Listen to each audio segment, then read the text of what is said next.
you are a B2B service-based business owner and you are looking to gain more clients, create more impact and more revenue in your business, tune in to Amplify Your Marketing Message with Christine Campbell Rapin. Every week, we're going to take you through how to build an audience of buyers, mastering your marketing message, and making offers. Welcome back, everybody. Today, I want to talk about purpose. And it's a rare thing when I invite somebody onto our platform to talk about purpose, because I think it is a lived thing versus a thing you quest for and something you throw way in the distance. But we want to talk about harnessing purpose, and in particular, using it to inspire connection. And I think connection is the name of the game. This is not a new thing for a new year, new season, new month, new day, whatever. This has been an embodiment of a principle that I've lived my whole life around, and I want a megaphone on it in this new year. And today I'm super excited to introduce you to our guest. This is Melissa Forrest Shackleford, who's going to come to us to really help us understand in the marketing lane, how do we actually live purpose and how do we keep connection front and center to win for ourselves and our values, win for our clients, and win in a way that's really competitive without competing with each other. So welcome. I'm super excited to have you here. So excited to be here, Christine. I tell you, I love your episodes. I've been watching them for a long time. And really, one of your episodes even inspired me to start my own YouTube channel. Woo-hoo! So I attribute that to you and to one of your guests. So I love that. That's awesome to hear. And guys, this is it. So if you're listening now and you're thinking, I feel inspired by either content, please make the move. This is the year that big impact is possible. This is the moment. And it all starts by you showing up. And I'm super grateful. That's a really lovely meet cute in my business. No, it absolutely is. And it's what you said, you make impact by showing up. Yeah. And that's what sort of, one of your episodes inspired me to show up even further on a YouTube channel. I love that. Because guys, showing up is the hardest bit. It's easy to do lip service, but I would tell you, getting in the room, recognizing what rooms you're in, who you're surrounding yourself with. I heard something great in my network. Scott McGregor, who is I'm just a big fan of the work he does. He said, if your network is coasting, you're coasting too. And I thought, I am not going to be in the coasting lane. It's not the way I roll. And I'm glad to see you coming to play and saying, step into a bigger game. So let's talk about this whole word, because I think it's bandied around a lot. I think nobody knows what it means, and it means a million things. So just start with an orientation piece. What does purpose mean, and how do you see it in the lane of practical marketing? And I appreciate what you said at the beginning, that purpose is very personal to everyone. And it's not something that I can teach you what my purpose is. I can just show you. And I did write a book about purpose as it relates to marketing. And in the book, I define purpose as the authentic, motivating reason for being, the force that gives direction, meaning, and connection to both your work and your life. Mm-hmm. And I think about that, really the motivating reason for being. I can use that as a person. What gives direction and meaning to my life? I can also use that as an organization or for my brand. I think this is important because it's not outside. That's what I hear when you say this. Like, it is what I would call a guiding North Star. It's like a fingerprint. And it is something unique to you. So beware of other people trying to put ownership on or trying to make you wear a coat that's the wrong size, the wrong shape, the wrong style for you. I love this as an orientation. Yeah, and I think that's so true. And I think I'm going to just use that, the fingerprint. I think that's beautiful, especially when you're thinking about whether yourself and your brand or your organization and your organization's brand. Every time you have to think about it as really being unique, and it needs to be your own North Star. And for myself as a solopreneur, I think about myself as my brand and what do I want to be known for? And I have to start with what gives me meaning. Okay, so let's ask, how do you actually start this journey of this? Because I think the challenge in the world that's out there right now, selling you complexity, selling you a version, a one size fits all. Where do you actually start so that it can show up authentic, so it can show up as a direction marker? Because I think a lot of people would say, sounds awesome. Sounds also like a unicorn. How do I get here? Exactly. And it shouldn't. I think it really starts with yourself. And this is where I appreciate a lot of your conversations, because you do talk about purpose and how to find your purpose, and you live it. And so I think that's a great example. But for me, in my experience, I can think about myself. It's really taking the time to understand what motivates me, what are my values, what's important to me. And frankly, that's kind of how I became a solopreneur, is I realized that I was in situations that didn't match my values, and I wanted to live my values, and I wanted to have that be part of my work.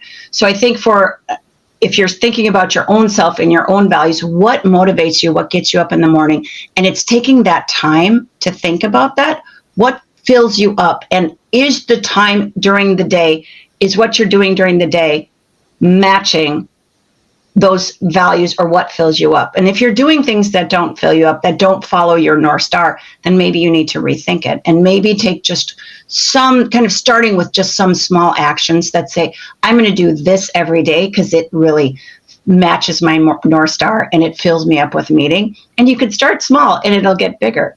The same thing for a brand. When you're starting to think about marketing, these days, consumers know, whether it's business to business or just general population consumers, they know when you're being performative. They know when you're not aligned with your values, because they today want to work with organizations and brands that match their values.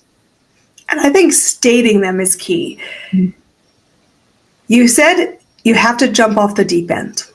Guys, this is two things you're doing. You're slowing down enough to check inside.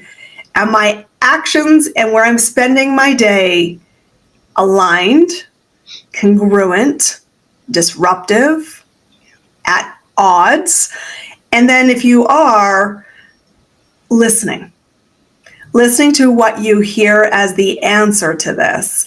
And it does feel like a deep end. And guys, there isn't necessarily, to your point, a magic pill that's going to say I can just change everything in a nanosecond. But this freedom comes, this inspired purpose comes from a decision. It's all about being decided, saying who I am, this is my one shot, this is my life, this is I'm here for a reason. Don't be sloppy with the gift. And it echoes back to what you said about impact. It's making that first step, and that's how you make the impact. You take that first step towards living a kind of a life and having a business that matches your values and that fills you up. And like you said, you can't just do it all in one step, but if you take that one small action every day, then it'll grow into more and more and more.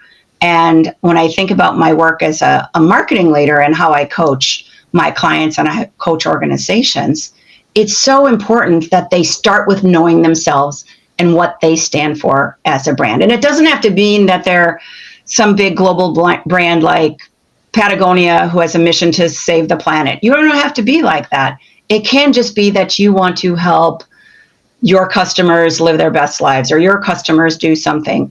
You just need to know and be really clear on that. And then as you align your marketing messaging with that, that's where the magic happens. And that's where you can really build those strong, lifelong connections with your customers. And honestly, that's what we all want to do. I think we say it all the time in our business. I say it to my clients all the time. You get hired for your opinion. You get hired for your values, because they're the two things that are non-negotiable. I am looking for a gap to be filled if I'm a client looking to provide or buy into a service provider, and I'm looking for somebody who I believe will be safe, will live in principles that I can respect and live with. And when we do that, people have to use, I think you said that, this great spidey sense. Mm-hmm. If it's out, we hear it like a really dissonant chord. We feel it, we observe it, we're like, well, if it's off over here, there could be a pattern that's off over many places. And so you're saying slow down. You're saying check in with yourself. And I want to tackle something here, because you say, it can take some time and it doesn't always stay true north. So talk to me a little bit about how and what best practices we can have that keep us here, because purpose isn't set. It isn't one point. It can evolve. And how do we tackle that? And all of us are evolving all the time. And brands and organizations are evolving over time. So for me, it really comes down to a practice of alignment. So when you're aligning with those values and when your team is as well, you can feel it, and that's when the magic happens. And so from a marketing perspective, you've oftentimes got a designer and a writer and someone building your website. Making sure everyone is aligned to that true north is really important. And as you evolve, it's keeping them in alignment with that evolution. And part of it, a little bit, is giving yourself and your team grace to be able to evolve over time. Because sometimes whatever your values were and what you stood for 5 years ago are very different than today. I think about myself as a marketing leader, very different today than I was 5 years ago. What I prioritize and what I see works is very different. And so I've had to give myself grace to also evolve myself and what is my purpose. Same thing for my teams and same thing for the clients that I coach. We need to have a little bit of grace with that, but making sure everyone is aligned, moving in the right direction. I mean, that's also how you get really high performing organizations, because there's all kinds of data out there that shows purpose-driven organizations perform better. And a lot of that is because the alignment with their employees and everybody is aligned to what is their purpose and what is their ultimate goal. As we evolve, I'm curious your perspective on how do we talk about evolution that's in place and what best practices can we have? Because truthfully, there is such an important thing that happens. Recognizing the shift. Recognizing that while we used to do this and it was acceptable and desired, as we cast forward, as we look to the horizon, I'm not only communicating it, I'm inviting you to step here, and I will need to potentially course correct if we slide back to that previous iteration. So in organizations and as a business owner, you've said, like, I've had lots of changes. How do you actually start to say explicitly, yeah, not cool. That's an old version. We're not doing it anymore. What do you think we need to do? Because I think breaking it down in nuts and bolts and really basic steps is so important here. Mm-hmm. Yeah, agree with that. I think that's such a powerful point that you just made. When I think about just overall for a brand and their marketing, the marketing and the brand needs to be living and breathing, and it's not something that's stagnant. So that's what gives you the opportunity to, on a regular basis, to go back and check. To say, okay, this is what we've defined as our mission, vision, values. This is what we've defined as our value proposition. That shouldn't be something that sits on the shelf. It needs to be a living, breathing thing. So when we think about evolving and not hearkening back to what we were in years past, making sure we take those off the shelf and we re-examine those on a regular basis to say, does this mission, vision, values still fit with what we want to stand for, what we want to be known for, what we want customers to know us for, and does our value proposition, which kind of ties to that, what our customers know us as, does that still resonate? And every year or on a regular basis to be able to take that off the shelf and ask those questions and to be able to make sure all of that is an evolving thing is really important. And beyond that, with looking at your brand and your marketing, and you've talked a lot about this on your different episodes, is looking at what does success mean? So are we still being successful? And if we're not, we can start to take those extra time to re-examine what is our mission, vision, values, what is our value proposition, what do we want to be known for, and what do our customers think we're known for? Intent is everything here. As a practice, something I model, I do it myself, I model it to every client that comes through my services, is we take what I call CEO days. And a big part of this is the check with the orientation.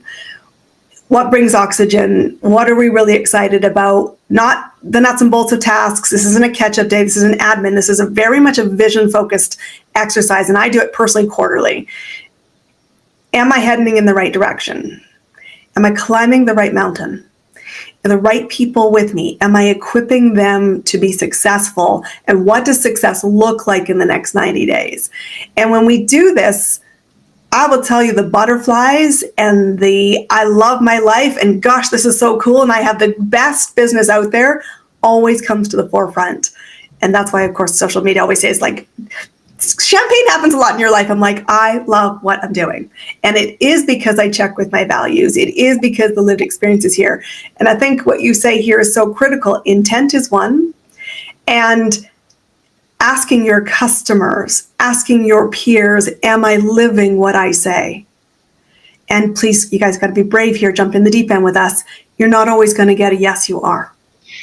And sometimes the customers think of you in a different way than you want to be known for. And when there has that dissonance, you need to pull that together because it's so important to have that be in alignment. And what was it? Jeff Bezos says your brand is what people say about you when you're not in the room. Yeah. So it's not what you're defining, it's what they're defining about you. And so you nailed it when you said you might not always hear from your customers. They might not always say about you what you want them to, but that gives you some work to do. And that, what you're talking about, like those CEO days, taking that time to reassess, it's really also pulling it all into alignment and making sure there's that alignment. And as a marketer, that's gold. I just see that as gold when you have everyone from the top down in alignment and your customers also are talking about you in a way that you want them to. And inclusivity is a big part of this because you've said it's one thing to cast a vision.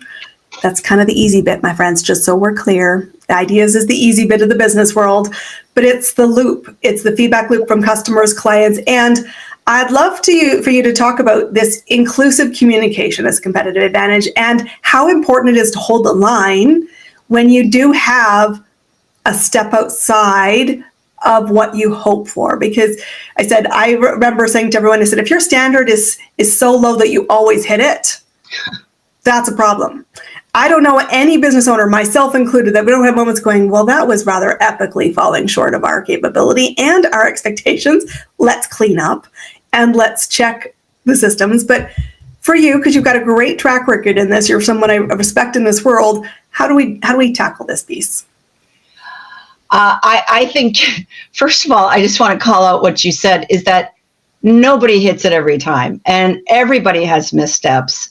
And when we talk about marketing, certainly I can look back on my career and I see missteps, but that's how we learn and we grow and we get better when we acknowledge those missteps. So thank you for calling that out and being transparent because so many people, we have on social media, everyone has this curated success and people forget that in reality, we all make missteps.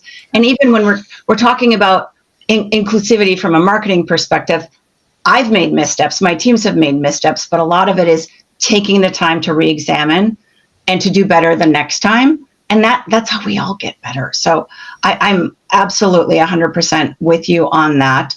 From an inclusive marketing standpoint, I think it's not only the right thing to do, but it's also very strategic because we need to all think about broadening who our customers are.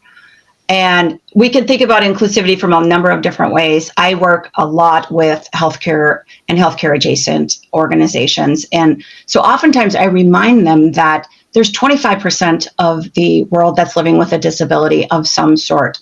And we have to remember that that's an audience, that's 25% of the population we want to be able to work with us. And so that comes down to things like making sure your website is accessible, making sure all of your videos have closed captions. I mean, just some very basic things to make sure you're opening up what you're doing and opening up your communication to the broadest possible audience. They really just should be table stakes in this world today with modern marketing techniques, but also people need to remember not only is it the right thing to do, but this is a huge population that we want to make sure our message can reach. I just think you said my favorite line ever. Inclusivity is table stakes, guys. Getting in the room and broadening that room is a responsibility. And I want to invite you to choose it. I have someone in my network who is my barometer for this. I get a lot of emails, so just talk about failing here. I get a lot of emails saying, I can't read all of this because I'm visually impaired to a degree. Some things are good, some things are not. And I appreciate every single time I get this because it reminds me to raise my standard. It reminds me to think broadly, not through my lens, but the lens of my next customer. And to your point, this is smart money. This is also great heart. Yes. And it won't happen by accident. But there's a huge champion out there. You should champion for them and they will champion for you. So I love that you're bringing this to the table and that it is table stakes. Yes, absolutely. It needs to be for all of us. Even in healthcare, there's other things that we need to think about from inclusivity. Like I have to coach people that we should have the great reading level grade be really low for when we're doing healthcare communications to our customers, because people, you never know for what reason. If they have low literacy, if English is their second language, you never know all the different reasons.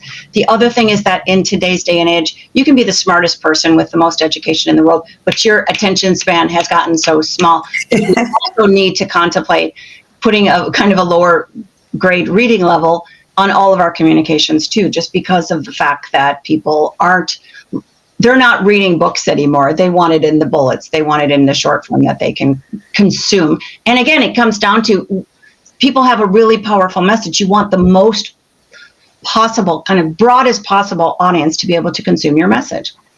Well, and I know the thing that I heard a couple of years ago, and it was really important, we've really pushed in the past year for this, is more snackable content. And that's exactly the purpose behind it, because you don't need to have all 12 verses out on the first go. You need to recognize digestibility for a broader mix. And this is something I want you to champion in your business so that you can inspire connection and really live your purpose for your people. Let's just be clear. Your purpose is a North Star for your people. It is not going to be digestible for everybody. And don't ever mistake that is golden good news. And I want to ask you, in your world right now, you're championing hard, you're advocating for both your own business growth and for others. What's working right now to amplify your message? You mentioned your network at the beginning. And for me, really leaning into my network has been the first step in amplifying my message. And so for me, starting with my network, leaning into them has been important. Beyond that, a couple years ago just said, I'm going to take risks. And that's been really, really, I think, important for me in my success and for amplifying my message is taking risks. I mentioned at the beginning of this that you had one of your episodes inspired me to start leveraging YouTube. For me, that was a big risk. I started doing video on LinkedIn. That was a big risk. All of these risks I've taken have paid off, and they've paid off in different ways. They paid off in clients, they paid off in broader impressions, but they've also, I feel like I grow every time I take a leap and every time I take a risk.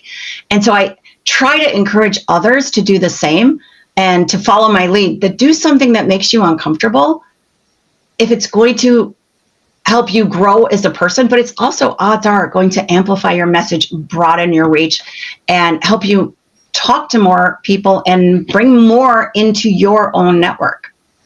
I love this so much. I actually have a similar goal on my commitment to myself. This is, again, standing in the purpose that, guys, if you thought I took risks before to get where I got to, well, you haven't seen anything yet. The big challenge is to step even bigger, to step with more investment, more resources, more getting into rooms of people that are moving, because we have to lead with light and we have to do this in an inclusive way. So I want people to come find you. I want people to come learn about your work you're doing. Where do they do it? I love to connect with people on LinkedIn, Melissa Forrest Shackleford. It's a great place to have a conversation. They can also reach me on my website, melissaforrestshackleford.com, or my book's website, harnessingpurpose.com. I love to connect with people. I love to have conversations. Chatting with you like this has just been a wonderful treat, especially after I've watched so many of your episodes. That's been a treat. I love to meet people and do their podcasts and speak at their events. And so great ways to reach me are, like I said, my website or connecting with me on LinkedIn. So guys, take the leadership moment right now to go and connect with her. Start that conversation, because your next client is led by you. Your vision, your purpose, your North Star. It is about really always connecting first. So make the first step. Melissa, thank you for being our guest today. Super fun to have you here. Thanks for having me. That's a wrap on another amazing episode of Amplify Your Marketing Message with me, your host, Christine Campbell Rapin. Be sure to subscribe on your favorite podcast platform so you don't miss another great episode. And be sure to visit ChristineCampbellRapin.com/podcast to get a free resource on how